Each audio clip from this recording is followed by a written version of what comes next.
Hey, who wants to hear Bodega Part Nueve? Oh man. Oh, cool. I do actually. If you don't want to, that's fine. But if you'd like to, is it a New Year's special? Is it Christmas special? No, it's not. It's not themed in any way. Fuck. I do want to say. Does Bodega have any New Year's resolutions himself? Fuck no, dude. No. I'm a little bit sick of the Sherlock and Doctor Who and all these things being done as like Christmas sort of specials now. I'm a little bit... Yeah, it sucks. Hey, man, 2 people died in EastEnders over the Christmas break as well. Did you hear about that? Was Phil Mitchell one of them? No. He's due to die soon, apparently. But no, gotta be big. They have to keep upping themselves, though, too, right? They have to be like, okay, this has to be more explosive than last time. We have to kill more people. It has to be more dramatic. It's like Game of Thrones, right? They have to, every season, they have to up the body count. So they're like, we've detected a nuclear warhead underneath Walford. What are we doing? It didn't survive the Y2K compliant. It's got a Y2K bug in it. Phil Mitchell reveals I've done a bit of Fortran programming in my time. Like rolls back. Phil Mitchell's a Fortran consultant. Oh, don't worry. From the 80s. Phil, save us. Hold on, love. I'm debugging. Fucking hell. I'm debugging. Oh, fuck. Oh, shit. Anyway, let's do Bodega and let's get out of here. Bodega Part Nueve. All right, now, if you remember, in Part Ocho, he was on the planet with the Dildonian. And at the end of that episode, he decided he was going to start a small business. Okay, so that's the pitch for Part Nueve. A small red light blinked on, and the intercom atop the desk... Wait, hang on. You got to do the intro, though. You got to go, Bodega. Sorry. Bodega, Part Nueve. A small red light blinked on, and the intercom atop the desk of Sheila Bam barked, "Forms! Infernal thing! What in the crackle? Flarf!" From the next room, a voice shouted, "Sheila, could you get me a pile of them R580V Croncon text forms, please?" Sheila smiled and rose, shuffling towards the filing cabinets in the corner. She quickly located the R580Vs and took them through to Bodega's office. "Here you are, darling," she said, setting them on his cluttered desk. "Shoot, I can't get this gork-damn intercom to do a flarvin' thing. I'll just set the hollering if I need you next time," said Bodega, scowling at the small smoking intercom unit, a thin zip blade embedded in its face. He'd wanted one of these since it seemed like a thing people had in offices. It made the office look more officey. It's very 80s. Very 80s. It was garbage. Total waste of skrells. Sheila smiled and turned to leave. Working for Bodega was challenging. He loved technology, but also hated it. He was lovable, but also a terrifying and heavily armed killer on the run from the feds. But it was steady pay and had good dental coverage, so Sheila was happy. Her teeth were a mess. As she was leaving his office, she noticed Bodega had written some names on a whiteboard on the wall. "You got the numbers for all that lot, or do you need me to get the galactic interlocatron out? Most of these fellers ain't had contact details for years. Gonna need the old GI for this one, yep," said Bodega, leaning back in his chair and putting his feet up. "And how about some Scoffy?" Scoffy was short for Space Coffee, a name so stupid even Bodega balked at using it. But Scoffy was great. He felt like a real office person when he put his feet up on his desk and asked for his secretary to get him a cup of Scoffy. She knew how he took it too. Scream and 2 Scruggers. The ideal color for a cup of coffee was, in Bodega's opinion, perfect tan. Nice. And to ensure Sheila knew this exact shade, he'd taped a photo of the ideal cup of Scoffy next to the Scoffy machine. He also had a tiny surveillance camera that fed straight into his computer terminal so he could watch her while she brewed it, to ensure there was no poisoning, mussing, nor fooling going on with his beverage. Right. Nice. About 10 minutes later, just as the Scoffy was kicking in, a notification popped up on Bodega's screen. Sheila Performance Review, it said. "Flarv.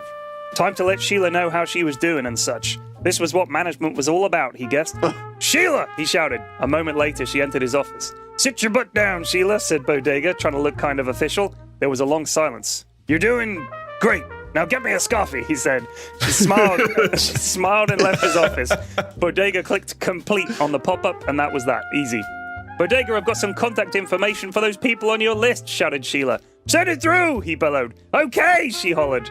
In it came, reams of information about the 9 people on Bodega's get list. Gork bless the interlocatron.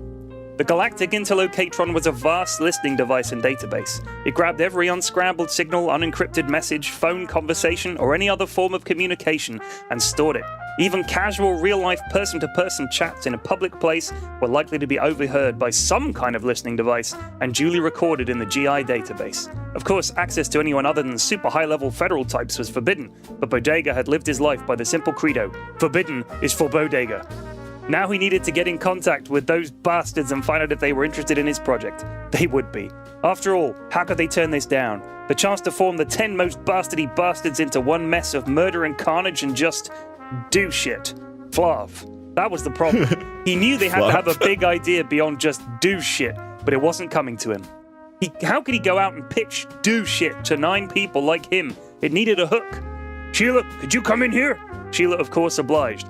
Sheila, what in the floor is this all about to you? What's the point of it all? Asked Bodega, tipping his hat back so he could see her face real good.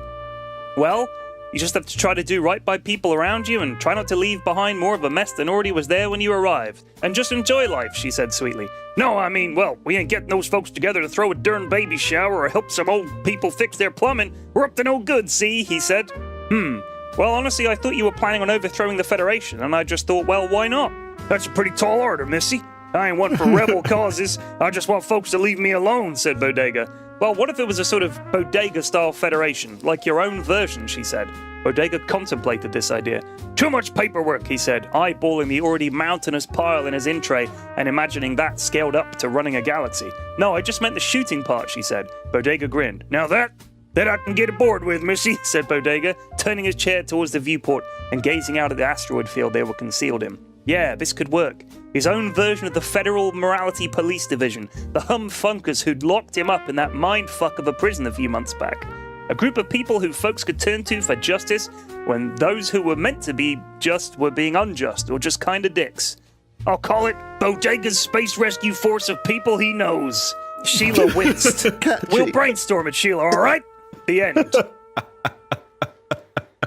I like the vibe, the whole 80s small Bodega's business idea of what a business would be like. Yeah, I like it a It lot. is. It's a very 80s vibe to Bodega's business ideas. It's a little bit noir, isn't it? So a little bit of a Of course, yeah. dirty detective's office. But not so with much the, detective, but more a Bodega's space force of people he kind of knows. I feel like this episode has been a very important bridging episode. It is an important bridging episode. I think people might listen to it and be like, that was a really bad episode. But similar to The Empire Strikes Back, years later they'll look back and they'll realize how important It was important. the episode actually was. They'll realize To build up the rest of the story. and how important all of those little details were. You know, I just wanted to see Bodega in an office. That was it. No, I think it was good, man. It was just as good as all the other ones.